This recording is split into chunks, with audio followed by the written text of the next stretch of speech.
Robin Hood was born in the forest, and the forest was his home for much of his life. His story is hundreds of years old. At that time, in England, many Saxon people lived in small villages on the lands of important Norman lords, from Normandy, now in France. Other people lived on church lands.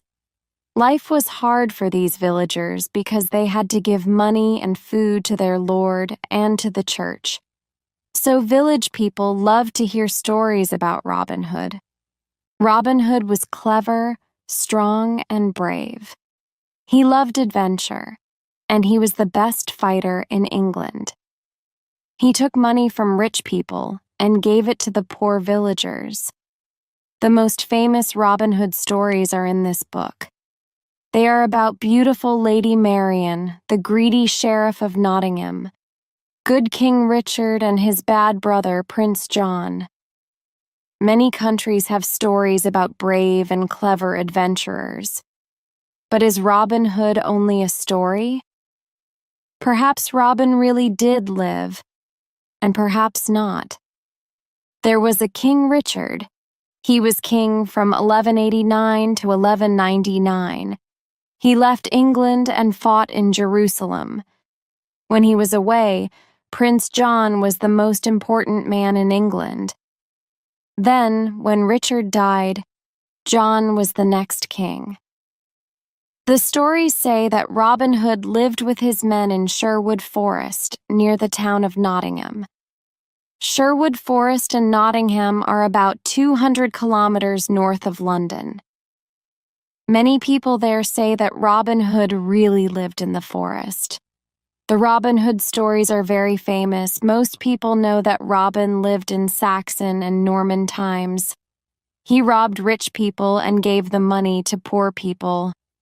But not everybody knows that he came from a rich family. And not many people know that Robin Hood was half Saxon and half Norman. The story begins with Robin Hood's Saxon grandfather, Sir George Gamwell. Gamwell lived near a Norman lord. This lord wanted to take Gamwell's house and his lands. The two men fought, and the Norman lord killed Gamwell's two sons. Gamwell's wife also died. But Sir George also had a young daughter, Joanna. "I have no sons," Gamwell said to Joanna. "So I will teach you to fight with a sword and with a bow and arrow." 5 years later, Joanna was 19 years old and very beautiful. One day, a young man visited Sir George. His name was William Fitzooth, and he was a Norman. "Sir George," he began, "I love your daughter. I hope that she loves me. I would like to marry her. I have money and land." But Sir George was very angry. "Never," he answered. "My daughter will never marry you. Get off my land. Do not come here again, or I will kill you." Joanna loved this young man, so she tried to talk to her father, but he didn't want to listen. Sir, Lord, Lady. Important men had the words Sir or Lord before their names. Important women had the word Lady. "Go to your room," he shouted. "I do not want to hear that man's name again." That night, William came back to Sir George's home. He stood under Joanna's window and called to her. Joanna took some clothes and came quietly out of the house. William took her hand. "Will you come with me and marry me?" he asked. "We cannot live in my home because your father's men will look for you there. So we will live in the green forest." "I am sorry for my father," Joanna said sadly. "But I love you. I know you are a good man. I will marry you." In the morning, Sir George woke late. He called to his men, "Where's my daughter? I want to speak to her." But Joanna was nowhere in the house. Sir George was very angry, then very sad. "I have no family now," he thought. One fine day in April, a year later, a man came to the house. "Your daughter sent me here," he said. "She wants you to come and see her." Sir George followed the man to the middle of Sherwood Forest. There, in the spring sunshine, he saw his daughter. He also saw a baby boy in her arms. Joanna looked up at her father and smiled. "This is Robin, your grandson," she said. She gave the baby to her father. Sir George wanted to be angry, but he was very happy with his grandson in his arms. "Robin, is that your name?" he said. "Well, little Robin, I wanted to kill your father, but that is not possible now. Please, daughter, come with your husband and live near me. Let's forget the past." "We will come and live near you, father," said Joanna. "But I will often bring my son to the forest. I will teach him to find his way in the forest in the day and at night. He will learn to make arrows for his bow and to catch forest animals. He will make a fire and cook the meat. The forest will always be his second home." The Sheriff of Nottingham finds Robin Hood. Robin's grandfather died, then his mother and father. After 25 years, Robin was Lord of Gamwell and Locksley, and lived in his father's home, Locksley House. The village people liked Robin Fitzooth. "He is a good man," they said. "No man, woman, or child is hungry on Robin of Locksley's lands." Not all lords were so kind. The worst person was the greedy Sheriff of Nottingham. The sheriff took everything from the villagers, and often these poor people were very hungry. Robin listened carefully to the stories about the sheriff. He sent food and clothes to the poorest families.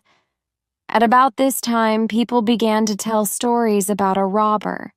They called him Robin Hood. "The sheriff is a hard man," they said.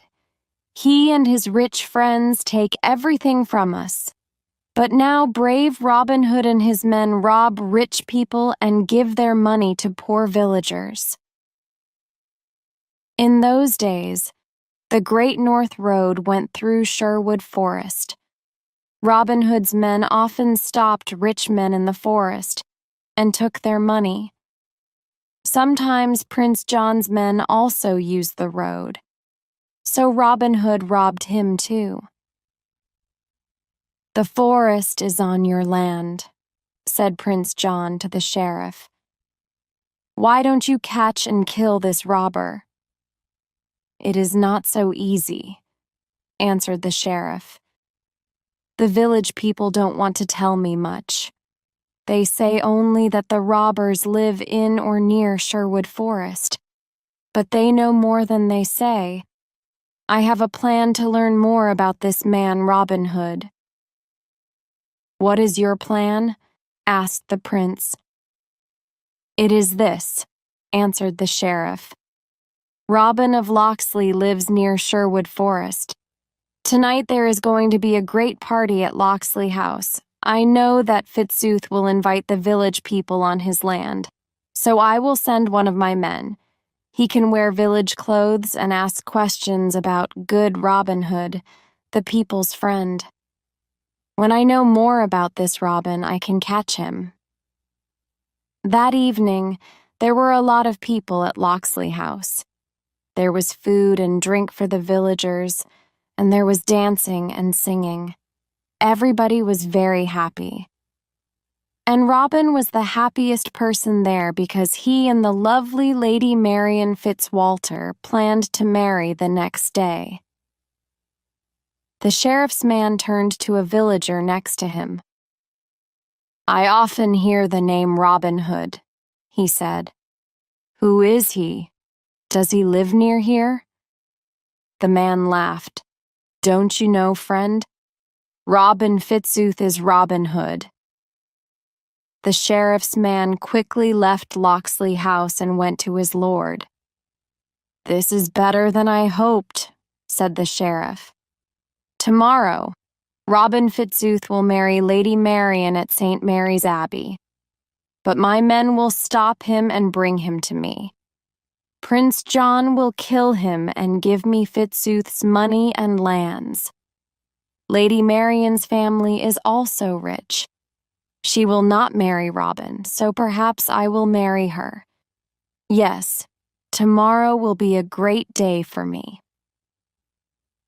At 10 o'clock the next morning, Robin Fitzooth and Lady Marian stood in front of the abbot in St. Mary's Abbey. Lady Marian was some years younger than Robin and very lovely.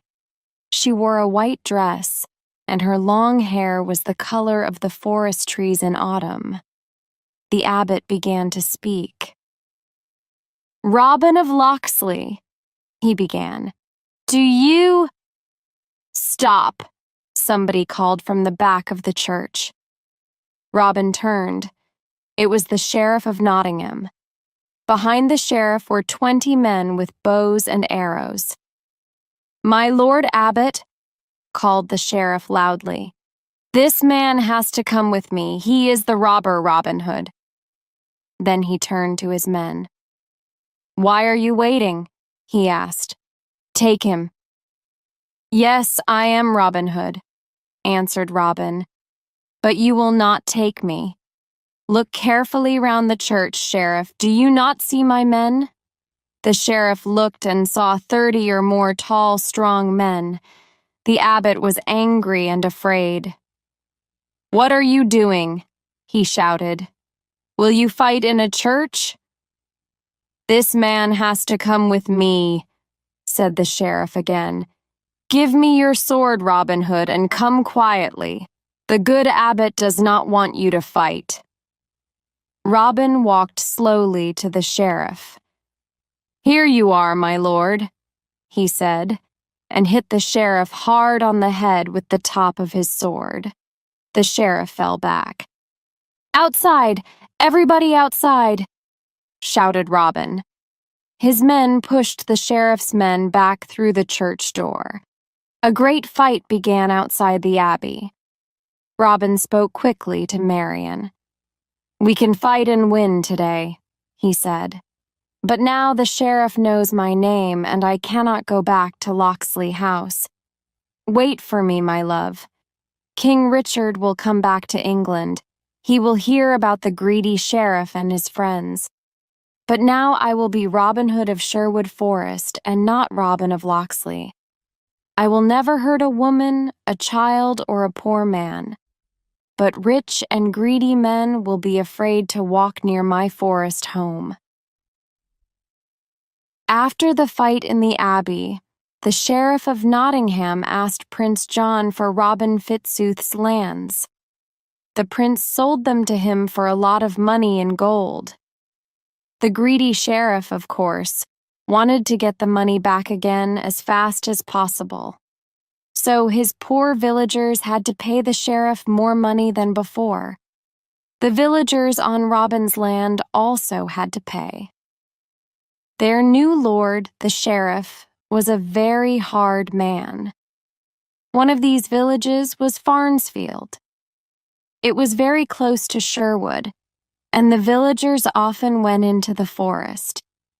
There they caught small animals and birds for their dinner. On their first visit to Farnsfield, the sheriff and his men took money and food.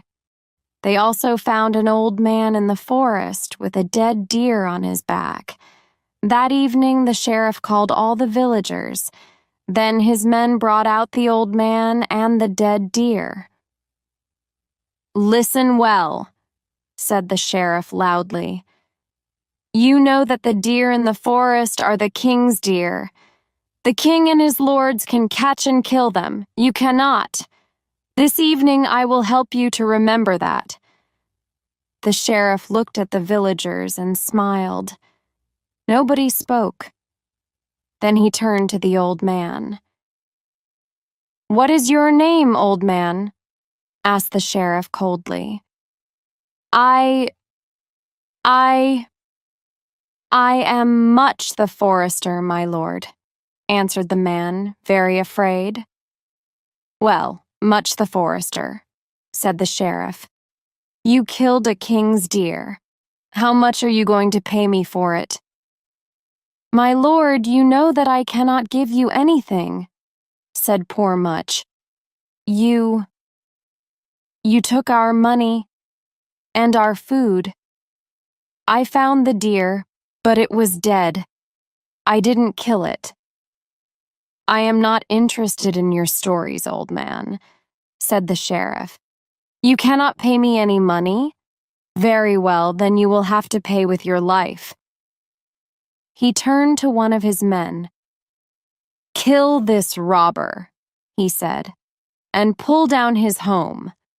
This will be a lesson for the villagers of Farnsfield." The sheriff's man took out his sword and pulled back Much's head.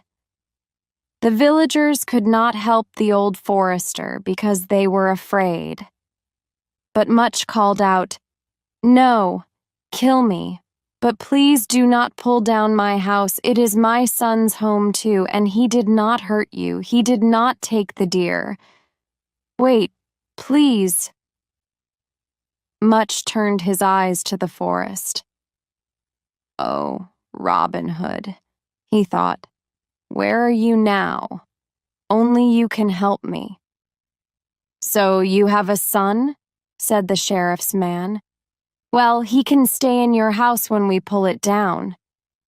He laughed loudly, but the sheriff looked more carefully at the forester. "Wait," he called. "I think this man knows something." "Old man, why are you looking into the forest? Do you think that Robin Hood will help you? Do you know something about him? Tell me, and perhaps I will not kill you." "I can take you to Robin Hood," said Much quickly. "I can take you to his home in the forest. It is this way. Follow me." The sheriff's man took his hands away, and Much began to move slowly to the forest. Then he suddenly ran as fast as he could. "Catch him!" shouted the sheriff. Much was nearly inside the forest now, but the sheriff's fighters quickly took out their bows. 3 arrows hit him, and Much fell to the ground. His open eyes looked up at the sky. "I said, catch him, not kill him," said the sheriff angrily. "Now the man is dead. He cannot tell us anything."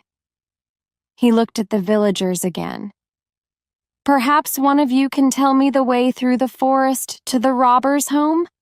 I will pay you well." But nobody told the sheriff about Robin Hood. The sheriff was now very angry. "There is nothing more for us here," he said to his men. "Pull down the forester's house and we will go." He turned one last time to the villagers. "The next man with a deer will die too, but not as quickly, remember that." Later in the evening, the villagers carried Much into the center of the village. The forester's young son stood outside his father's house. There was nothing there now. "We are very sorry," the villagers said to the boy. "We could not do anything. Do not be too sad. Your father died bravely." Then a small man with a bow and arrows on his back walked quietly into the village. "It is Will Scarlet, Robin Hood's man," said the villagers. Will Scarlet put down his bow and put his hand on the boy's head. "Robin knows that the sheriff was here," he said. "He sent me to help, but I am too late. Who was this man?" Was he your father?" "Yes, he was my father," answered the young boy sadly. "Now I have no family and no home." He turned to Will Scarlet. "Oh, please," he cried. "Take me with you. My father taught me a lot about the forest. You can teach me to be a fighter, too. I want to be Robin Hood's man. I want to fight the sheriff.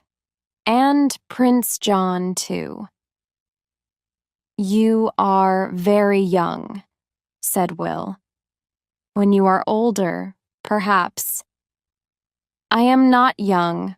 I am 14, said the boy. "I am small, but I am strong. I learn quickly. I have nothing here. Please take me with you." And so Will Scarlet took young Much to Robin Hood.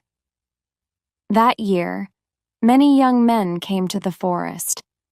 They all had stories about the sheriff and his men. Robin and Will Scarlet taught them to use a sword and a bow and arrow, but Much, the forester's son, was always one of the best and bravest of Robin's men. "Our drink is strong, our food is good. Come in and drink with Robin Hood. When Robin Hood is not at home, come in and drink with Little John," an old drinking song. In the first weeks and months after the fight in the Abbey, Robin and his men worked very hard. They cut down young trees and built homes in the center of the forest. They made arrows from wood and caught forest deer for their food. They bought bread and milk from the villagers.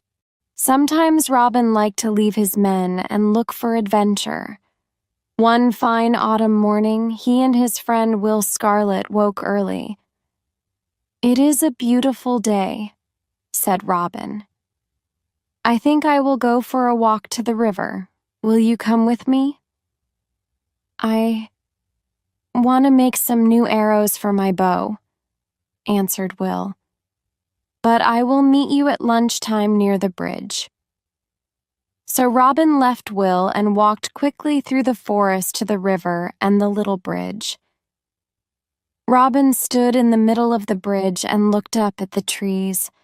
"The autumn colors are beautiful," he thought. Then he looked down at the water. "I will catch a fish for our lunch," he thought. "Will and I can make a fire. I have some bread, and there is fruit on the trees. We will eat very well. Ah, this is a wonderful life." Suddenly, somebody behind him said, "Well, little man, are you going to stand there all day? Get out of my way." Robin turned. The speaker was a big man, nearly 2 meters tall. "Now this will be an interesting adventure," he thought. "That man is very strong. Can I fight him and win?" He did not move from the bridge.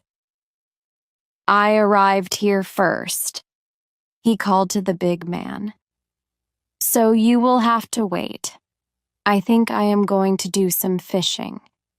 Then, perhaps, I will get out of your way." The big man moved onto the bridge. "I will not wait," he said. "And you are not going to fish. You are going to fight." They fought there, in the middle of the bridge. Robin couldn't win. He knew that after a minute or two. The man wasn't very fast, but he was very strong, so Robin quickly thought of a plan. He looked over the top of the big man's head and shouted, "Look, the sheriff's men!" The big man turned and looked. Robin quickly kicked the man's legs as hard as he could. The big man was very angry, but he didn't fall. He kicked Robin, and Robin fell off the bridge into the water. The big man laughed. "I won the fight," he said. "Come, I will help you." He looked over the bridge into the water, but Robin was not there. "Where are you?" called the man. "Are you all right?" Robin suddenly came up from the water. He was a long way from the bridge. "Perhaps you won the fight," laughed Robin. "But you did not catch me?" He began to climb onto dry ground. Then Will Scarlet arrived. "What happened, Robin?" he called. "Did this man throw you in the water? He will have to fight me now." "No, no," laughed Robin. "Let's be friends. So what is your name, friend? And what are you doing in my forest?" "Your forest?" answered the big man. "It is not your forest. I came here to find brave Robin Hood. But first I think I will throw you in the river again." "Friend," said Robin, "you found Robin Hood and threw him in the water. Please, don't do it again." "What? Are you really Robin Hood?" asked the man. "I am very happy about that.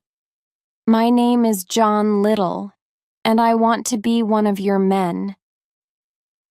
Robin laughed. "Little is a good name for you, because you are very small, only the size of a small tree. We will always call you our Little John. Come to our forest home, Little John." Autumn went and winter came. One cold but sunny day in January, a man came slowly over the Great North Road on an old horse. The snow on the forest trees shone in the winter sunshine.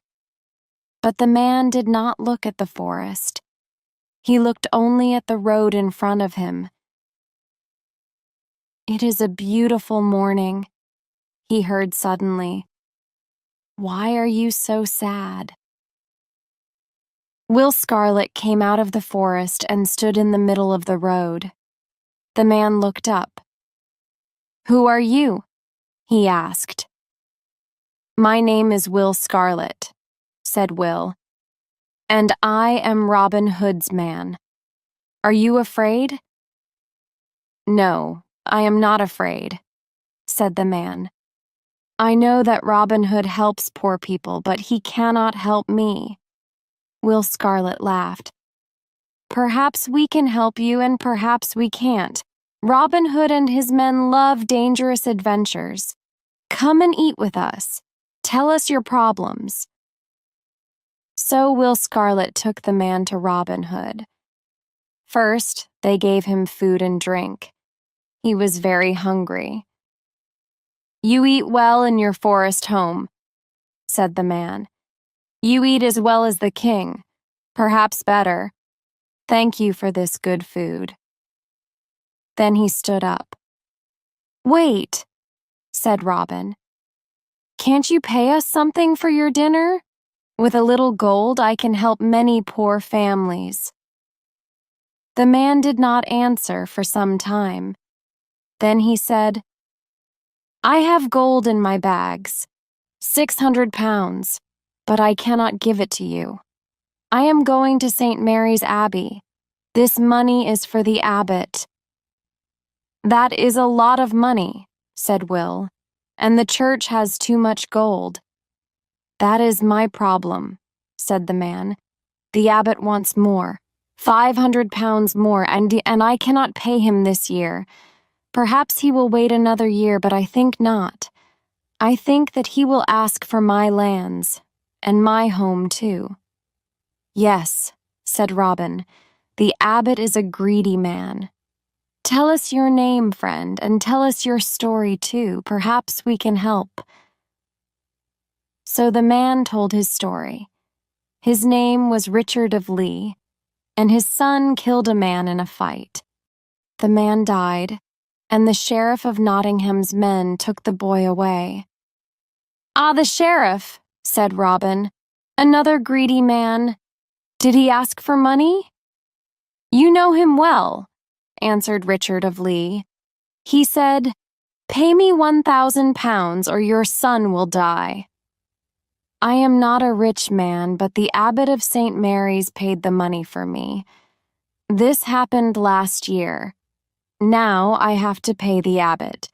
He wants £1,100, and I can only give him 600. Robin laughed.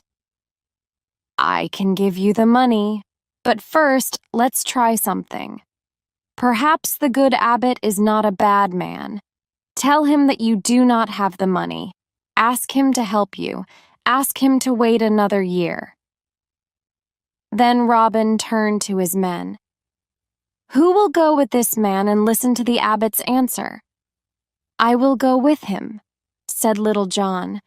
I am ready for an adventure. At 12 o'clock the next day, the abbot of St. Mary's was in his great dining room. On the table there were bags of gold. He went to the window and looked out. Sir Richard of Lee is here at the right time, I see, he thought. But his clothes are poor, and his horse is old. Good.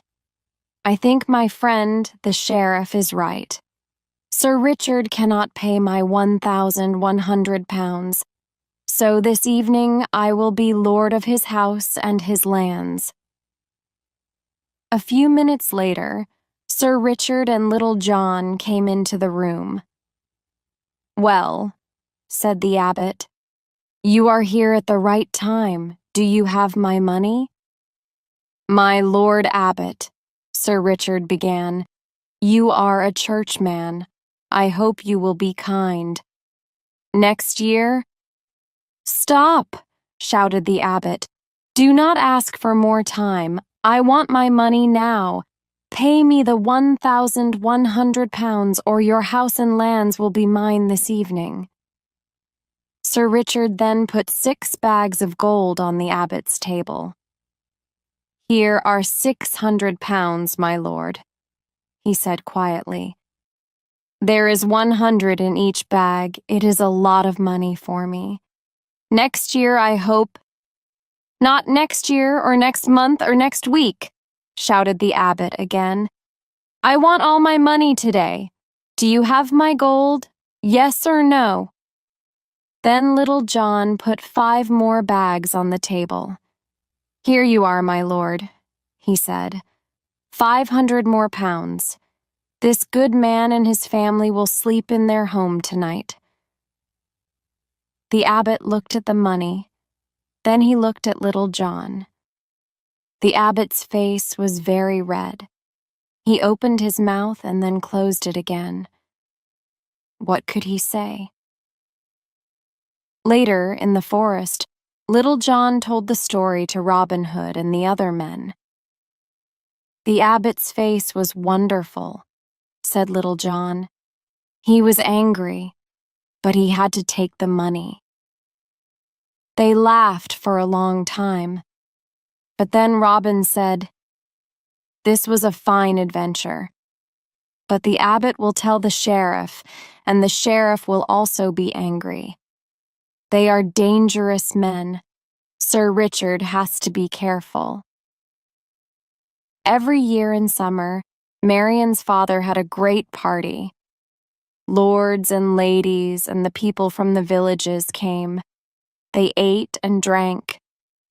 This year, the Sheriff of Nottingham came too, with 50 of his men. He watched Marian carefully.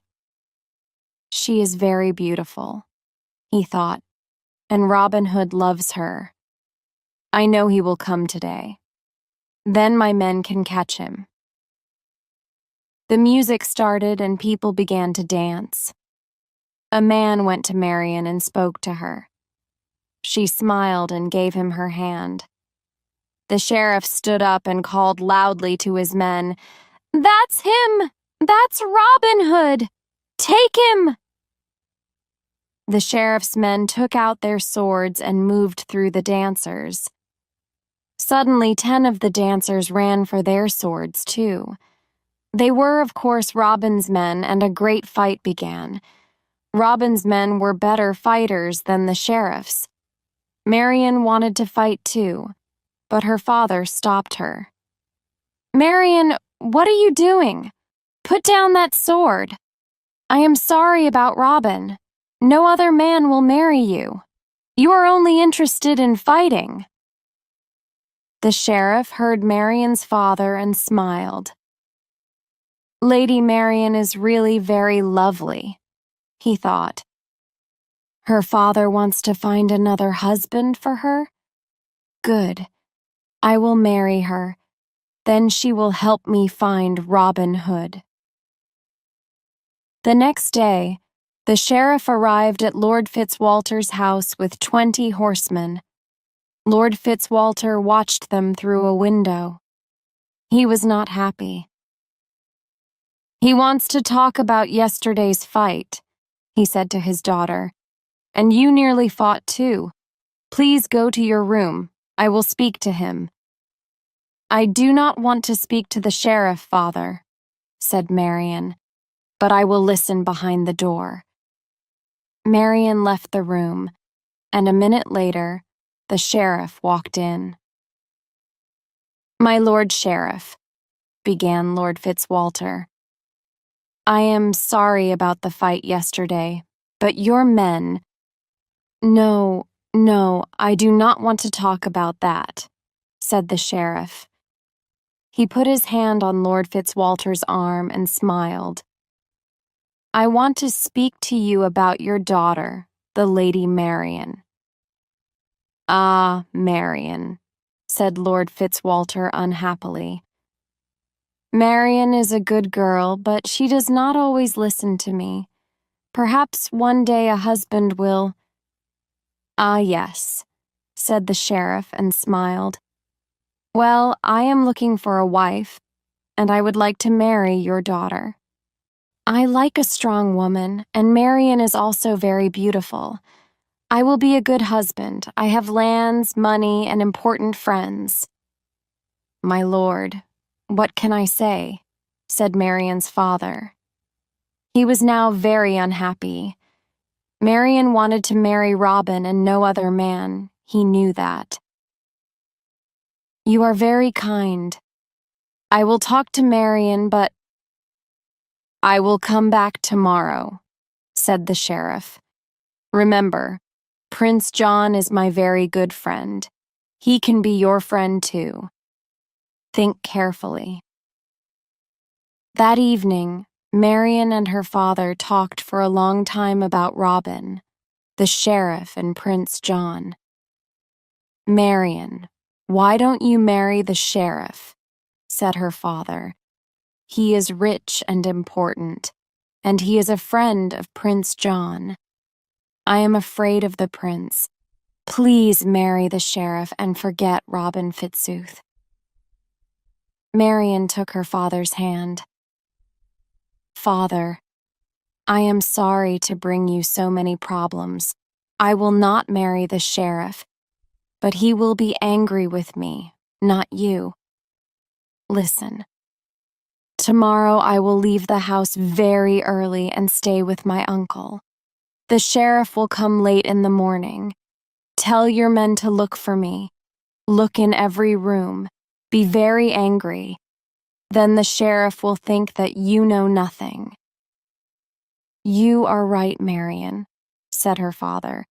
"You will have to marry the sheriff or leave here. Go then to my brother's house. But who will go with you?" "Good Friar Tuck is staying here tonight," answered Marion. "He will help me." "That fat churchman?" said her father. "He is a strange friar. He fights too well for a churchman. People say that the abbot of St. Mary's hates him. The friar had to leave the abbey. Friar Tuck does not like the abbot, because the abbot takes a lot of money from the villagers," answered Marion. "Friar Tuck says that the church has to help poor people." Said her father. "The abbot does live very well. He is a greedy man. Friar Tuck is greedy too. He eats more than 10 men, but he is a brave man and very strong. Yes, take Friar Tuck with you." Very early next morning, Marian put on boy's clothes and a boy's hat and woke up Friar Tuck. The friar took his staff and Marian took her bow and arrows. Then they left the house and walked on the Great North Road through the forest. After some hours, the friar suddenly left the road and sat down under a tree. "Please, let's stop, my lady," he said. "We had no breakfast and I am very hungry." Marian laughed. "I am sorry, Friar Tuck," she said. "You are right. We will eat now. Stay here. I will take your staff and my bow and arrow and catch some animals. We can cook them here in the forest." Marian left the friar and moved quietly between the forest trees. She saw a deer. Very quietly, she took out an arrow and put it to her bow. "Stop there, boy," said a man behind her. The man spoke very loudly. The deer jumped at the noise and ran away into the trees. Marian was very angry. She turned to the speaker, but he wore a big hood. She couldn't see his face. "Well, boy," said the man, "don't you know that you cannot eat the king's deer? The sheriff of Nottingham killed 2 men last week because they caught a deer." "I am not afraid of the sheriff," said Marian, "or of you. Leave now, or fight." "Fight with you?" the man laughed. "But you are only a boy." "Well, you have a staff and I have one too. I will fight with you, with one hand." Marian fought well. She was strong and quick. With only one hand, the man could not win. She hit him again and again on his head and across his back. "Stop, stop!" he laughed. "You are young, but you are a good fighter." He threw back his hood. "I am Robin Hood. Will you come with me and be one of my men?" "Robin!" said Marian, and threw back her hood too. Her lovely red hair fell down her back. "Marian," answered Robin, "what are you doing here in the forest? Is nobody with you?" "I am with a friend, Friar Tuck," said Marian, "and he is very hungry. The deer was for him.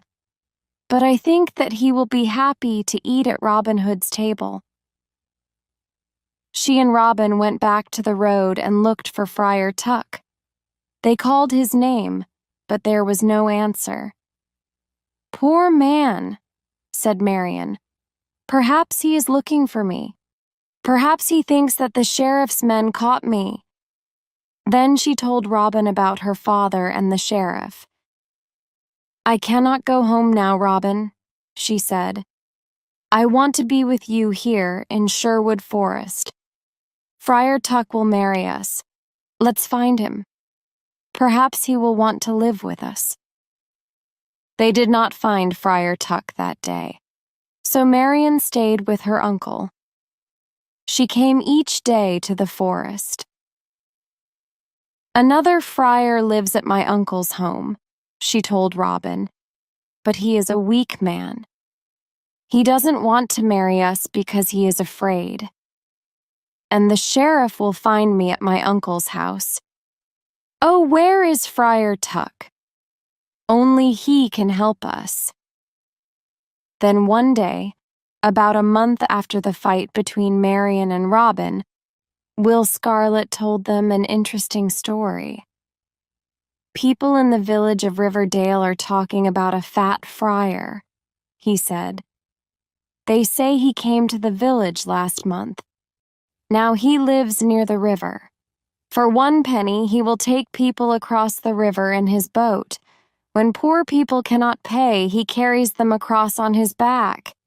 People say he loves good food and a good fight. He is a very strange friar, I think." "And I think that man is Friar Tuck," laughed Marian. "Robin, please go to Riverdale and bring him back with you."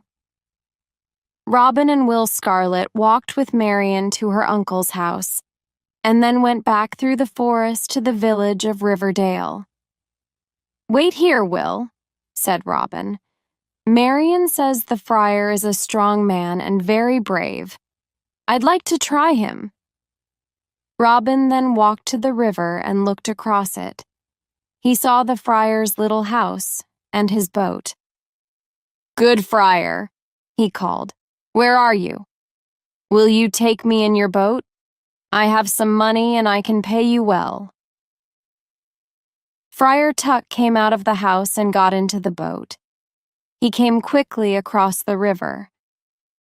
"Show me your money first," said the friar. "Then you can get in." He jumped from the boat to dry ground and held out his hand. Robin gave him a penny and walked to the boat, but he didn't get in. He pushed the boat and it moved slowly away, down the river. "You stupid man! What are you doing?" shouted Friar Tuck. Robin took out his sword. "Now we have no boat, friar," he said. "Carry me across the river on your back and perhaps I will not kill you." The friar said nothing.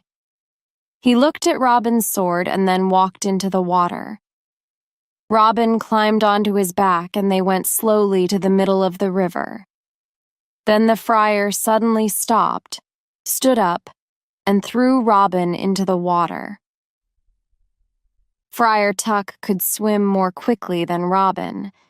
He got out of the river and called, "Come here, friend, and fight with me. I do not have a sword because I am a churchman, and I can kill a man with my 2 hands." Then Will Scarlet came out of the forest with 10 of Robin's men. "Robin, are you hurt?" he called. Robin climbed out of the river. "What are you going to do now, friar?" said Robin. "Will you fight us?" Friar Tuck did not answer him. He called loudly, "Hunter, Biter, here, my boys!" 2 great dogs came out of the forest. "My 2 dogs and I are ready to fight you," said Friar Tuck. "But tell me first, are you Robin Hood?" "I am," said Robin. "Lady Marian sent me. She is right. You are a good fighter. Will you come and live in the forest? Will you be our friar?" The next day, Friar Tuck married Robin and Marian in the little church of Riverdale. Then he left his house by the river. Now he was one of Robin's men. Another winter came and went. There was not much snow on the ground, and people could again use the Great North Road. "One day Sir Richard of Lee will pay us the abbot's money," said Robin to Little John and Will Scarlet. "But perhaps we can get the money back from the church first." "A good plan, Robin," answered Little John. "I will find a rich churchman and invite him to a forest dinner. Then he can pay us 500 pounds. That is not too expensive for our best forest deer, our whitest bread, and our finest wine." The next evening, Little John went to the road and waited at the robber's usual place behind a tree. He didn't have to wait long. 2 churchmen on beautiful white horses were on the road. The 2 men wore expensive clothes. They were afraid, and they often looked into the forest. Little John came out of the forest and moved to the middle of the road. "Good evening, brothers," he called. "Are you going to St. Mary's Abbey?" They stopped their horses, and the younger churchman answered, "Yes, we are going to visit the abbot. Are we near the abbey? We don't want to be on this road at night. People say robbers live in the forests near here." "I am the abbot's man," said Little John. "I can show you a quick way to the abbey. Follow me." So the 2 men followed Little John into the forest. After a few minutes, they saw smoke, and then a fire. Robin's men were there. "Where are we?" cried the churchman. "Who are these men? This is not the abbey." "Good evening, brothers," said Robin. "Don't be afraid. We will not hurt you. We hope you will stay for dinner." The two churchmen were very unhappy, but they could not leave. So they got down from their horses and sat at Robin's table. Robin's men brought them meat, wine, and bread. The food was very good, but the churchmen couldn't eat. They were too afraid. "Not hungry?" asked Robin. "Please eat more because we will ask you to pay something for your dinner. With a little church gold, we can help the abbot's villagers. On the abbot's land, there are many poor families." The men's faces were very white. "We are only poor churchmen," they answered, "and we have no money. Please don't kill us." Little John went to the churchmen's horses and looked in their bags. Then he called to Robin Hood. "They are right, Robin. There is no money in their bags." "We told you that," said one of the men. "Please, it is very late and we want to get to the abbey. My Lord Abbot is waiting for us." "Wait," answered Robin. "You are wearing some fine clothes. You can pay for your dinner with those. Take them off." "What? Here, in the forest?" asked the men. "The night is very cold." "Take them off," Robin repeated. "Or do you want me to help you?" He took out his sword. The two men slowly took off all their clothes. The robbers looked at the churchmen and began to laugh. Under their clothes, each man had 5 large money bags. "Look at that," said Little John. "What do we have here? Aha! There is gold in these bags, 100 pounds in each bag." "We will take this gold," said Robin Hood. "It is not yours because you didn't have any money. Perhaps somebody put the gold there. Go now and tell the good abbot. Robin Hood found 1,000 pounds. The two men began to put on their clothes again. "No, no," said Robin. "You can give us your clothes too and your horses. You can wear our old clothes and walk to the abbey." The two men ran away, and Robin Hood's men laughed for a long time. "I would like to see the abbot's face tomorrow," said Little John. "This is more money than we gave him. He will not be a happy man." The next day, Sir Richard arrived.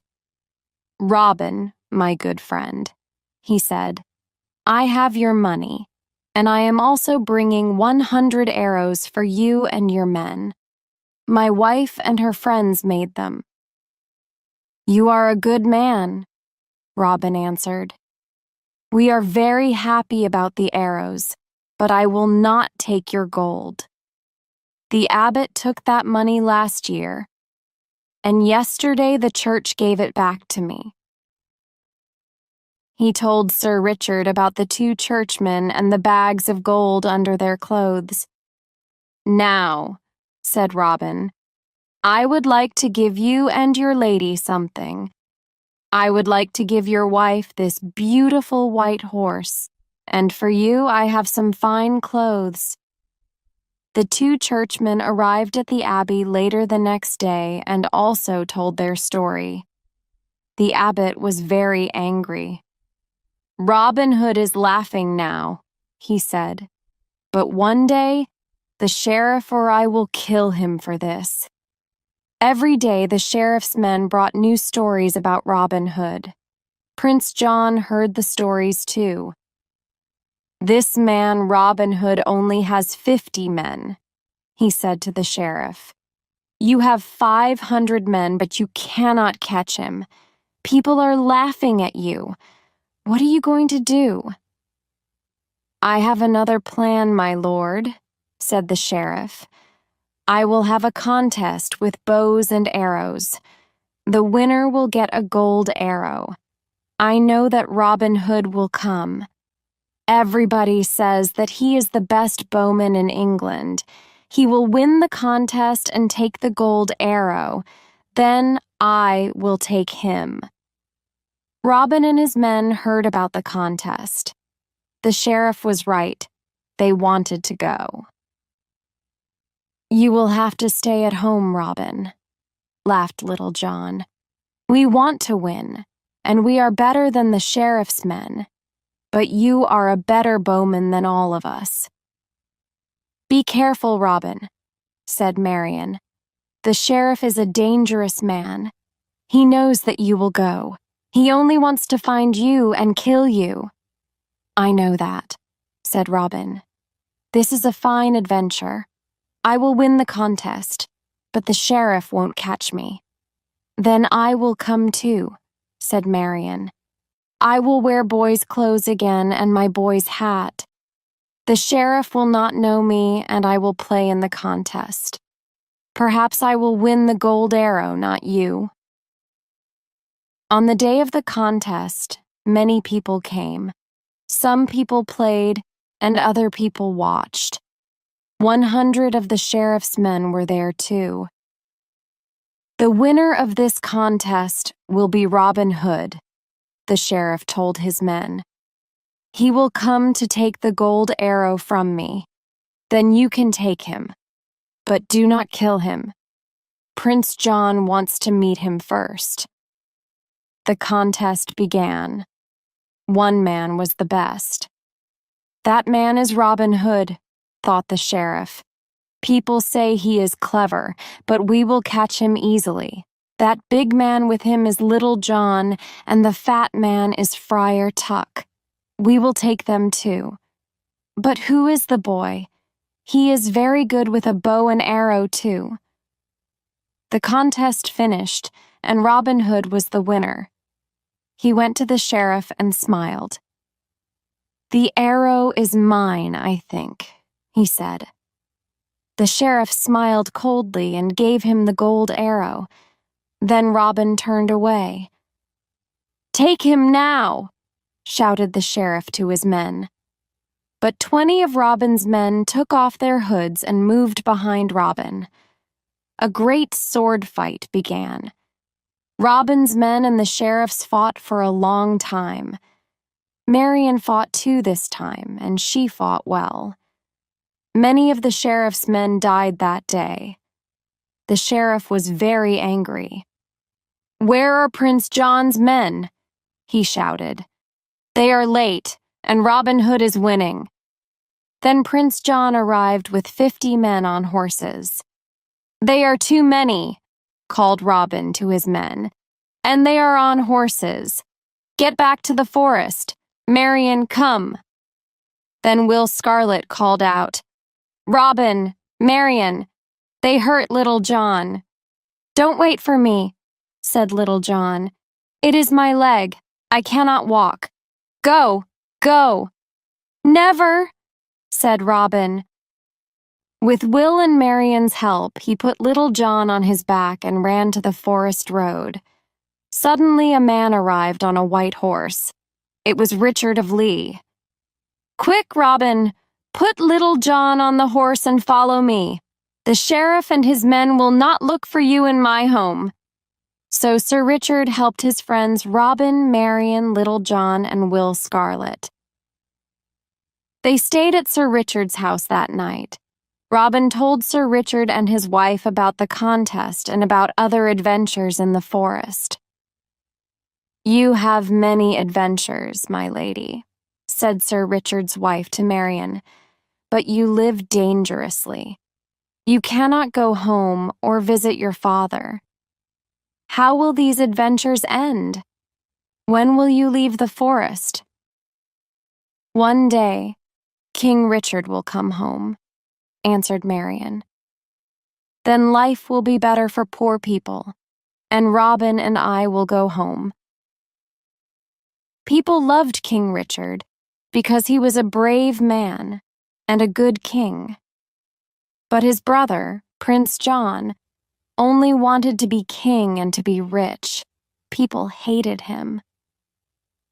When King Richard was in England, the prince and other important Norman lords had to listen to their king. They could not take land and money from weaker men. But Richard fought in Jerusalem for many years. When the king was away, Prince John and his friends were greedy and unkind. Then, one day, the prince got a letter from the sheriff of Nottingham. "My Lord Prince," wrote the sheriff, "the people are saying that your brother Richard is here in the north. They say he is going from town to town and asking questions about me and about you. We will have to be very careful." So, thought the prince, Richard is in England again. Why isn't he dead? And why didn't he come here to London? What stories about me is he listening to? I think I too will go to Nottingham and visit my friend the sheriff. Perhaps he can tell me more. So the prince took the Great North Road to the sheriff's house. 100 strong men went with him. They took the road through Sherwood Forest, and there they met a churchman. The man was very tall and strong, and he wore a great hood over his face. "Well, friar," said the prince, "you are a brave man. Is nobody with you? Aren't you afraid? Don't you know that the robber, Robin Hood, lives in Sherwood Forest?" "People say that Robin Hood does not hurt poor men," said the friar. "People say stupid things," answered the prince angrily. "They say that my brother Richard is in England, but I say that he is dead. I will be king then. Now move out of my way." The tall man moved out of the way of the horses. He looked back at Prince John and his men for some minutes. Then he left the road and walked quickly into the forest. The tall man walked for a long time. Evening came. Then he heard something up in the trees.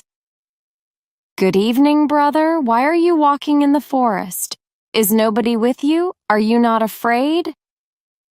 The tall man laughed. "Another person asked me that question. I am not afraid. I am looking for Robin Hood." Will Scarlet jumped down lightly from the tree. "Then I will take you to him," he said. When they arrived in the middle of the forest, Robin's men were there. There was good food on the tables again. "Robin," called Will, "this good friar wants to meet you." "We want to meet him too," said Robin. "We will eat with rich men, but we ask them to pay for their dinner.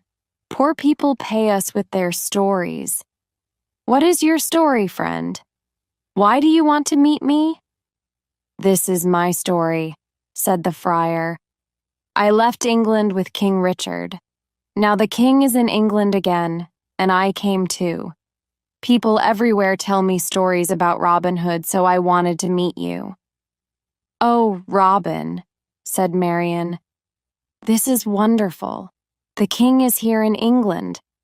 Let's go and find him. We can tell him everything about the sheriff and Prince John." "I love no man in the world more than the king," said Robin. "But what will he think? His brother is a greedy man, I can tell him that. But Prince John will say I am a robber. I think for now that I will stay quiet." The tall churchman stood up. "You are wrong, Robin," he said. Then he called loudly, "To me, to me." Suddenly 50 strong men came out of the dark night and stood behind him. "What is this?" said Robin. "Are you Prince John's man? Are the prince and his men here? Are they really so brave?" "Perhaps my brother is not a brave man, But I am Richard, your king, and I wanted to meet the famous Robin Hood. I hear many good stories about you, Robin. And other people also tell me bad stories about my brother. I know that John gave your lands to the sheriff. But from today, you will be Robin of Locksley again, and the king's friend. After his visit to Sherwood Forest, King Richard went back to London. Robin and his men left the forest. Will Scarlet went to London with the king, but Little John stayed with Robin and Marian at Locksley House. One day, 2 years later, Robin visited his old friend, Friar Tuck. They talked for a long time about their adventures. "I eat too well now, Robin," said the friar. "I am too fat and I cannot fight. People say that King Richard is ill. I hope that he will live for a long time. I hope that John will never be king. I wouldn't like to sleep on a hard bed in the forest again." On the way home, Robin walked slowly and thought about Friar Tuck's words. Then he heard the noise of horses' feet on the road and looked up. It was the sheriff and his men. "Robin Fitzooth," called the sheriff, "I have here a letter from the king. It says that you will come with me." "From King Richard?" asked Robin. "Why does the king send you? He knows that we are not friends." The sheriff came nearer, but not too near. He was very afraid of Robin. "Not King Richard," he answered. "Richard is dead. I am talking about King John. Take him, men." Robin pulled out his sword and began to fight. At the same time, he moved slowly away from the road to the forest. There were too many men. He couldn't win. He had cuts on his right arm, and the arm hurt very badly. When he got to the forest, he ran. He could find his way through forest very well, and the sheriff's men lost him. Robin went through the forest to St. Mary's Abbey. In front of the abbey, he fell to the ground. There, the abbot's men found him. "It is Robin Hood," said the abbot. "I would like to kill him, but this is a church. Take him to one of the bedrooms. You, man, go to the sheriff, tell him that Robin Hood is at the abbey." Robin woke up. There was nobody in the room. He was very weak and couldn't move from the bed. Then he heard a friend. "I am coming, Robin," called Little John. "Where are you?" "Here. I am here," said Robin weakly. Little John broke open the door. Robin spoke very slowly. "Little John, help me one last time.